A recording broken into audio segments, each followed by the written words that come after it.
오늘 우리는 고린도전서 6장을 만나게 되었습니다. 고린도전서 1장부터 시작해서 5장까지는 사도 바울은 계속해서 고린도 교회 성도 간의 시기와 분쟁에 대하여서 지적하고 있습니다. 교회 안에서 여러 다양한 사람들이 모였기에 다양한 의견들이 있을 수 있다고 생각합니다. 다양한 의견, 또 다양한 생각들이 우리 안에 있을 수 있겠죠. 그런데 고린도 교회의 상황은 다릅니다. 교회 내에 파벌이 생겼는데 나는 바울파다, 아볼로파다, 게바파다. 여러분, 게바파가 무슨 파인 거예요?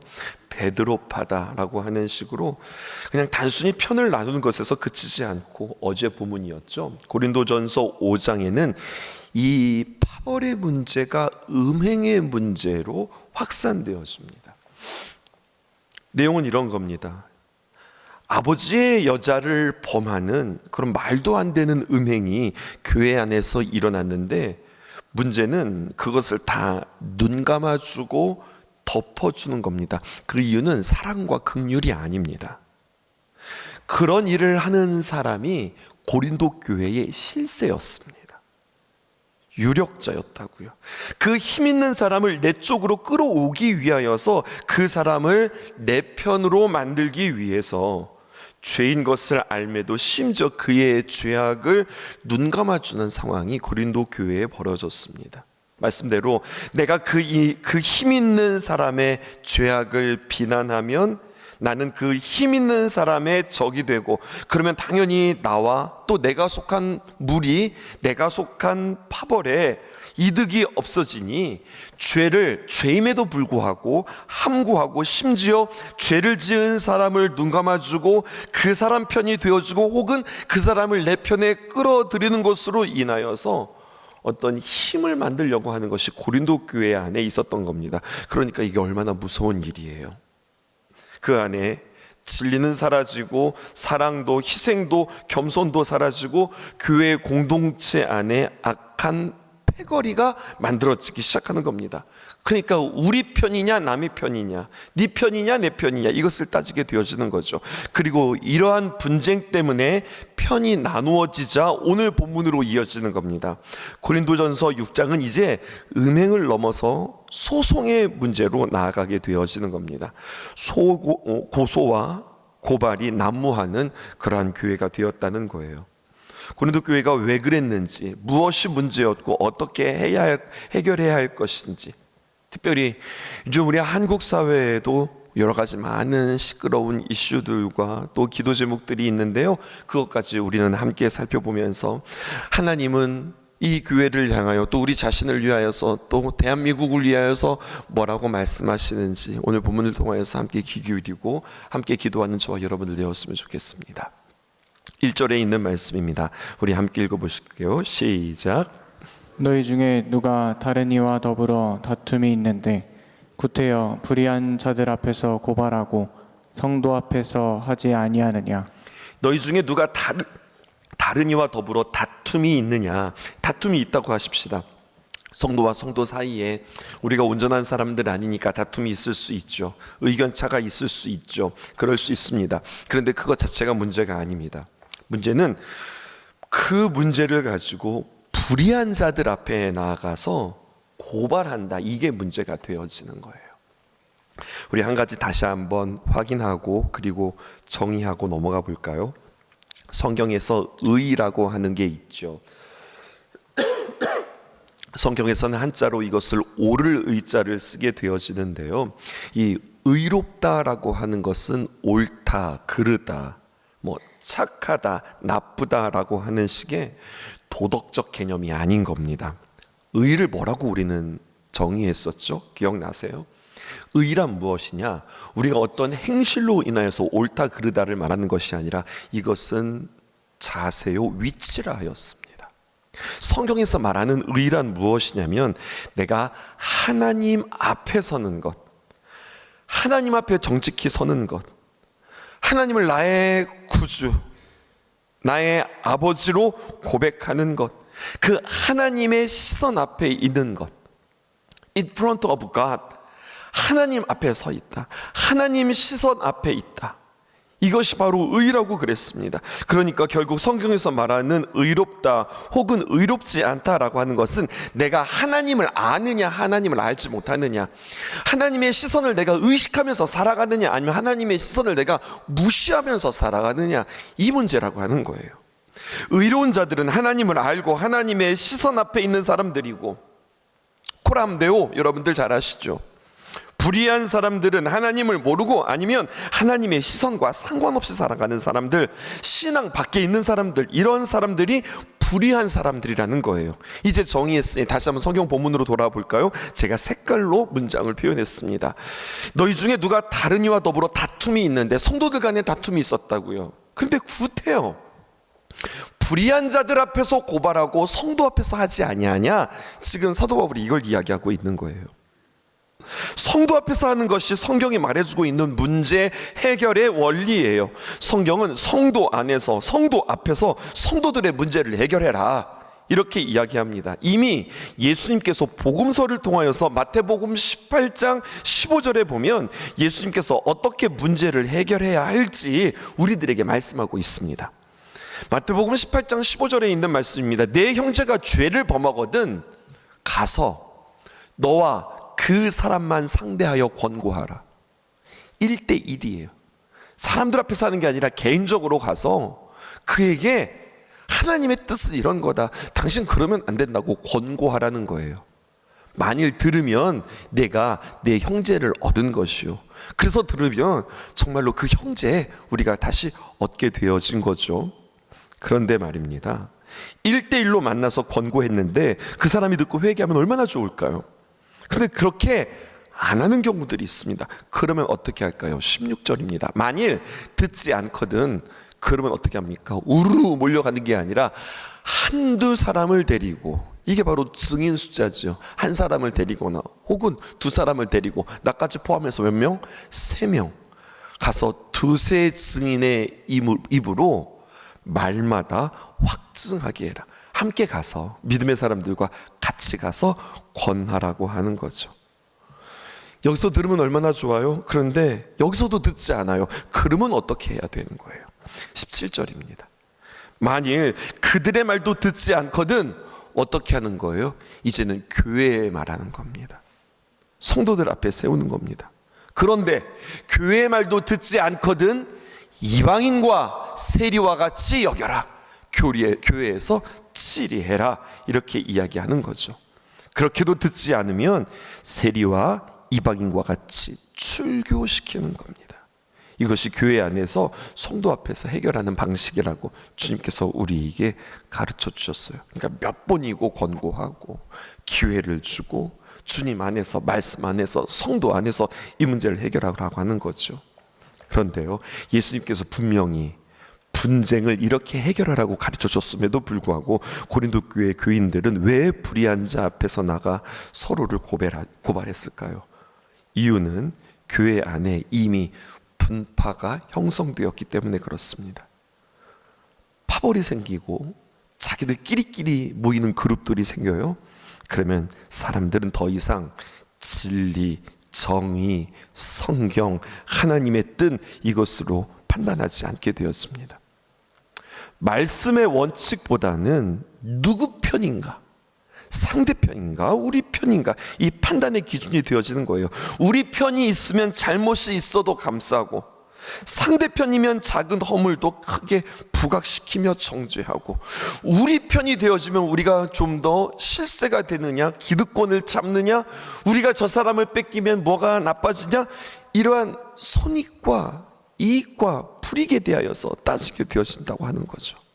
이미 결과가 정해져 있다고 생각하기 때문에 교회 안에서 공정한 판단을 받을 수 있다고 기대하지 못하는 겁니다.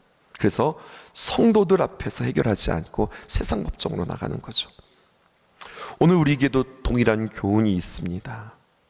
교회가 뭔가 나누어진다, 큰 문제가 발생했을 때 누가 옳은가, 이거보다 누가 더 큰 세력에 속해 있는가로 치닫게 되어진다고 하는 거죠. 주류에 속한 사람, 영향력이 있는 사람, 실세에 가까운 사람이 유리한 위치를 차지하게 되어지고, 비주류에 속한 사람들은 자신들의 목소리를 내기 어렵게 되어지는 상황들을 만나게 되어지는 겁니다. 그 결과 비주류는 상처를 안고 결국 그 공동체에 머물지 못하고 떠나가게 되어지고, 남아있는 주류는 더욱더 강하게 되어지고, 그러나 그 강함은 옳은 강함, 건강한 강함이 아니지요. 견제받지 않는 권력은 점점 굳어지고, 공동체는 딱딱해지고, 겸손을 잃고 결국 정의도 사라지는 겁니다. 오늘날 대한민국의 정치도 마찬가지입니다. 교회도 마찬가지고요. 기득권이 견제 없이 힘을 독점하며 질주하는 공동체, 질주하는 교회, 질주하는 국가는 건강할 수 없습니다. 민주주의의 가치는 무엇입니까? 여러분, 여당과 야당이 서로 견제하며 균형을 이루는 데 있어요. 서로 다른 목소리가 존재하고 비판과 점검이 가능할 때에 그 사회는 건강할 수 있습니다. 그런데 한쪽이 독점하고 우위를 선점한 채 견제 없이 질주한다. 단순히 이상한 수준을 넘어서 괴악한 일들이 벌어지게 되어지는 겁니다. 정의보다는 이해관계가 앞서고, 원칙보다는 충성하느냐 안 하느냐, 이것들을 따지게 되어지고, 법보다 힘이 우선되어지는 현상이 나타나게 되어진다는 거죠. 교회도 마찬가지입니다. 교회가 건강하려면 사람의 힘이 아니라 말씀의 권위가 중심이 되어져야 되는 겁니다. 우리와 상대편이냐, 이게 어느 편에 있느냐가 아니라 하나님의 뜻이 기준되어져야 되죠. 여러분, 당연한 이야기 아닙니까? 그런데 이 상식이고 당연한 일들이 교회 공동체 안에서 이루어지지 못한다고 하는 이야기예요. 고린도 교회 이야기로 다시 한번 돌아가 볼까요?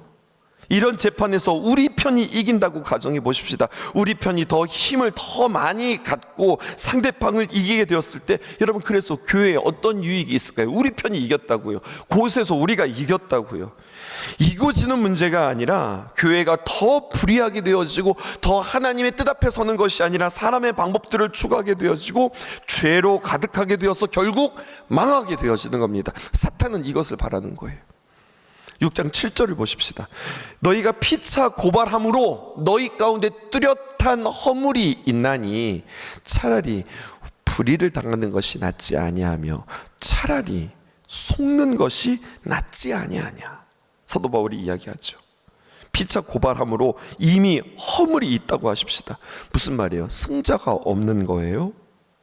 교회 안에 우리가 서로 고발하면 순간 다 어떻게 되는 겁니까? 기억하십시오. 고소 고발하면 둘 다 지는 겁니다. 교회 안에서 고소 고발을 했다? 여러분, 이기는 자가 없는 겁니다. 둘 다 망하는 겁니다. 패자만 있을 뿐이고, 허물만 있을 뿐이고, 아픔만 있을 뿐입니다. 세상 법정에 나가서 고발했기 때문에 이미 세상 사람들에게 그 문제들이 다 공개되었고, 야, 예수 믿는 것들 별거 아니구나, 우리랑 똑같구나. 여러분, 거룩은 무엇입니까? 구별인데 세상과 교회가 구별되지 않아요. 부정적인 의미를 교회에 주었기 때문에 여러분, 승자와 패자가 없는 겁니다. 피차 고발하면 둘 다 허물이 있는 거니까 사도 바울은 뭐라고 이야기해요? 불의를 당하는 것이 낫고 차라리 속는 것이 낫다, 이렇게 이야기하는 거죠. 내가 굳이 이기겠다고 세상 법정으로 나가는 것이 옳지 않다고 하는 말이 되어집니다. 그러면 우리는 오해할 수 있습니다. 아, 문제가 있을 때 세상 법정으로 고발하는 것은 무조건 잘못된 것이고, 교회 안에 불의한 일들을 만난다 할지라도 우리의 거룩함을 지키기 위해서 무조건 참아야 되는가? 그렇지는 않습니다. 다시 거꾸로 가보실까요? 2절입니다. 함께 읽어보십시다. 시작. 성도가 세상을 판단할 것을 너희가 알지 못하느냐? 세상도 너희에게 판단을 받겠거든 지극히 작은 일 판단하기를 감당하지 못하겠느냐? 그들의 문제는 여기에 있는 거예요. 여기 지극히 작은 일 색깔을 칠했는데요, 비오티카라고 하는 건데, 이것은요, 사람과 사람 사이에 평범하고 그리고 어떤 경제적인 일들입니다. 소송이 두 가지 소송이 있는 거 아시죠? 형사 소송이 있고 민사 소송이 있다고요. 그 당시 로마가 지배하던 이 로마 식민지 사회에서 형사 소송은 그래도 비교적 꽤 공정하고 객관적으로 이루어진 소송이었고 재판이었습니다. 그래서 성경에서도 보면 로마 총독들이 그래도 나름대로 공정하게 재판하는 모습들을 볼 수가 있어요. 그런데 형사소송은 그런데 민사소송은 그렇지 않았다는 이야기예요. 재판관들이 말입니다. 뒷돈을 받는 것은 예사였고 일반적으로 사회적으로 경제적으로 상층부에 있는 이른바 고급진 부유한 자들이 민사소송을 통하여서 자신들의 이익을 정당화하고 사람들을 통제하는 수단으로 삼았어요. 그러니까 하위층에 있는 그러한 가난한 사람들을 상대로 소송을 걸면서 그들의 재산과 그들의 권리와 그들의 힘을 얻고 그리고 그들의 것들을 빼앗는 도구로 삼는 것이 이 지극히 작은 일, 민사소송이었다고 하는 거죠. 불의한 제도가 횡행하는 사회 속에서 어떻게 했다고요? 성도들이 그러한 제도에 기대어서 소송을 걸었다고 하는 것은 무슨 말이에요? 교회 안에서 있는 일들은 형사소송이에요? 민사소송이에요? 민사일들이라고요. 믿는 사람들도 내가 부유하니까, 내가 우월한 지위에 있으니까, 또 우리 편이 강해져서 상대방을 제압할 수 있으니까 낮은 이들을 취하기 위하여서 가난하고 어렵고 힘든 낮은 계급에 있는 동료 그리스도인들을 꽉 잡고 자신들이 좌지우지하려고 하는 세상과 다르지 않는 모습들이 그들에게 있었다고요. 교회는 달라져야 되는 거 아니냐? 오늘 사도 바울이 이걸 이야기하는 거예요. 일을 처리하는 방식이 세상과 똑같으면 안 되지 않냐, 이걸 이야기하는 거죠. 그런데 교회가 세상의 논리를 그대로 답습하고 있었다는 이야기예요. 성도가 세상을 판단하는 말과 세상이 너희에게 판단을 받는다고 하는 말이 이게 무슨 뜻일까요? 지금은 여러분, 지금이 아니라 마지막 때, 종말의 때에, 주님의 날에 이루어지는 일들을 말하는 거예요. 주님께서 우리에게 이 세상을 판단하실 때에 우리가 예수님 편에 서서 그리스도와 함께 세상을 판단하는 자가 되어질 것이라고 그 권세를 우리에게 주신다고 성경은 우리에게 이야기하고 있어요. 그러니까 우리는 뭐를 바라봐야 되는 거예요? 지금 당장의 이익이 아니라 종말의 때에 하나님의 심판을 바라보는 사람이어야 하는 겁니다. 그때를 생각해서 지금 작은 것 못 참고 분하고 억울해하며 이것을 가지고 소송을 걸고 고소하고 고발을 남발하지 말라는 거예요. 심판자 되신 주님께서 다스리신다라고 하는 이야기죠. 그리고 이어지는 말씀, 이건 해석해야 되는 겁니다. 우리가 천사를 판단할 것을 너희가 알지 못하느냐. 심지어 우리가 누구를 판단한다고요? 천사를 판단한다고요. 그러하거든 하물며 세상 일이랴. 이게 무슨 말일까요? 내가 누구인지 알아? 오늘 성경은 우리에게 이걸 이야기합니다. 성도가 누구인 줄 알아? 여기서 세상 일이라고 하는 것은 역시 평범하고 경제적인 인사소송 같은 일들을 말하는 거예요. 그런데 2절에 세상을 판단하다고 했는데 이제 3절에서는 뭘 판단하는 사람이라고 그랬어요? 우리가 천사를 판단하는 사람이다. 천사를 판단한다는 게 무슨 말일까요? 갈라디아서 1장 8절을 통해서 해석할 수 있습니다. 함께 읽어보실게요. 시작. 그러나 우리나 혹은 하늘로부터 온 천사라도 우리가 너희에게 전한 복음 외에 다른 복음을 전하면 저주를 받을지어다. 여러분 1장 8절도 우리가 종말로 해석할 수 있습니다. 우리는 무엇을 받은 사람들입니까? 하나님의 복음을 받은 사람들입니다. 복음의 사람이 되어진다고 하는 것은 천사보다도 더 귀한 일입니다. 보통 우리는 천사가 귀하고 천사가 높다고 생각하는데 여러분 사실은 무엇이 귀한 거냐? 복음을 맡고 복음을 가진 우리가 귀한 사람들입니다. 우리가 복음을 가졌다면 천사라도 우리에게 판단을 받는 대상이 되어진다고 하는 거예요. 하물며 여러분 세상 일이겠습니까? 복음을 가진 우리가 의로움으로 정직함이 아닌 자신들의 이득을 앞세워서 작은 민사소송 하나 해결하지 못하면서 결국에 세상에 나아가 교회의 망신을 다 시키고 있냐고 지금 사도 바울이 책망하고 있어요. 우리는 복음 맡은 자들로 심지어는 천사들까지도 책망하는 우리라고 이야기하는 거죠. 고린도전서 6장에서부터 시작해서 6장부터 시작 1절부터 11절 오늘 우리의 본문은 단순히 성도 안에서 민사소송을 다루는 본문이 아니라 사도 바울은 교회가 세상과 다른 가치와 판단 기준을 가진 공동체다 이것을 강조하며 하나님 나라를 상속받는 백성답게 행동할 것을 촉구함과 동시에 성경은 불의와 거짓을 묵인하지 말라고 우리에게 이야기합니다. 잠언 14장 25절에 있는 말씀입니다. 함께 읽으십시다. 시작. 진실한 증인은 사람의 생명을 구원하여도 거짓말에 뱉는 자는 속이느니라. 여러분, 이제 우리에게 적용해 볼까요? 요사이 우리 대한민국 상황들에 대해서 함께 생각해 볼까요? 만일 선거 과정에 있어서 실제적인 부정과 조작이 있었다면 여러분, 우리는 진실을 규명하고 법적 절차를 통하여서 바로 잡는 노력은 민주사회 시민으로서 정당한 책임일 수 있다는 사실입니다. 그리스도인들은 진실을 사랑하는 사람들입니다. 그러므로 부정선거는 무조건 잘못됐다, 절대 있을 수 없다라고 하는 진영 논리보다는 먼저 여러분 객관적인 증거와 사실이 존중되어져야 하는 것을 여러분 기억하셔야 합니다. 간과하지 말아야 될 것은 사도 바울은 누가 옳으냐 이전에 너희가 왜 서로 묻고 뜯고 그리고 서로 아웅다웅거리느냐, 여러분 이것을 지적하는 거예요. 이 땅의 문제 앞에서, 이 문제를 둘러싼 갈등 앞에서 진리 추구에 있어서 우리가 자칫 잘못하면 놓치기 쉬운 것은 상대 진영에 대한 증오로 이어지고 있지 않은지 우리가 먼저 우리의 정서와 우리의 마음을 살펴보아야 합니다. 여러분 기억하십시오. 우리의 감정이 어떻게 되었든, 그것이 옳았든 틀렸든 흥분하거나 분노하면 오히려 객관성을 잃습니다. 흥분하고 분노하며 목소리를 내기보다 우리는 사실은 우리의 목소리를 내는 것보다 더 중요한 것은 치열하고 합리적인 조사 절차와 그리고 객관적인 검증을 우리가 실현하는 일들에 대하여 더욱더 힘을 실어야 된다고 하는 사실입니다. 만약에 교회가 특정 정치 세력의 도구처럼 보이거나 사실 확인 없이 어떤 극단적 주장에 편승해서는 안 된다는 이야기입니다. 남들 다 나가고 있으니 우리도 같이 나가볼까요? 우리도 잠실로 나갈까요? 여러분 이게 아니라는 겁니다. 정확하게 우리가 보고, 그리고 우리가 바른 과정들을 통하여서 우리가 그 일들에 함께 한다는 거죠. 무슨 관점으로 보셔야 됩니까? 여러분 늘 복음의 관점으로 보셔야 됩니다. 정권보다 하나님의 나라가 더 크고, 선거보다 복음이 더 중요하고, 정치적 승리보다 한 영혼이 주님께로 돌아오는 일들이 너무나도 중요합니다.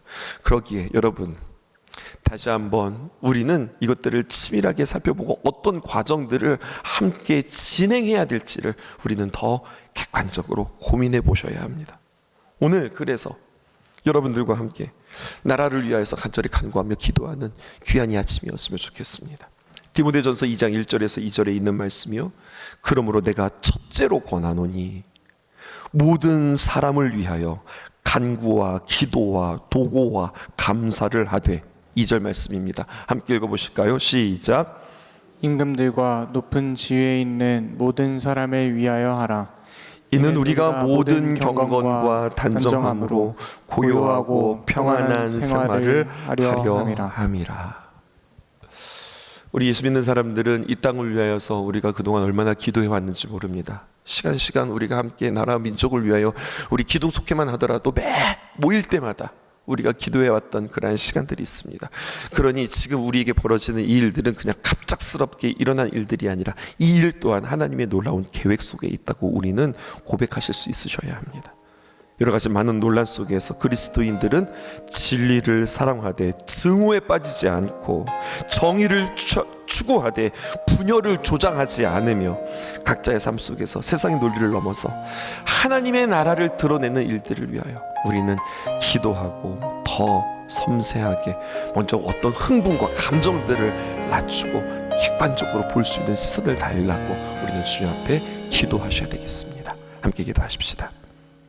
하나님 나라는 어떤 곳일까? 아픔과 슬픔이 없는 나라인가요? 하지만 이곳은 그렇지 않은 걸. 하나님 나라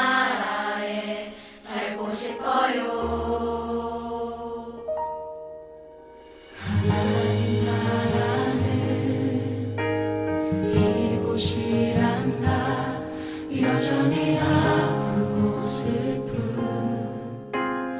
일이 있지만 행복과 기쁨이 여전히 있는 것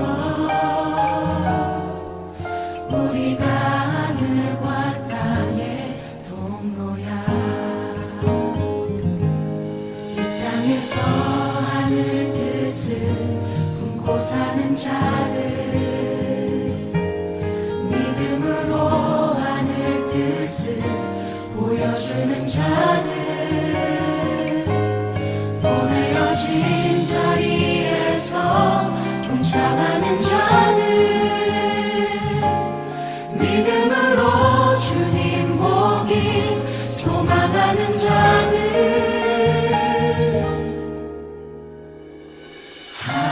하나님이 세상을 지으사 회복하고 통치하시네 주님이 이곳에 나타나오시는 날 세상과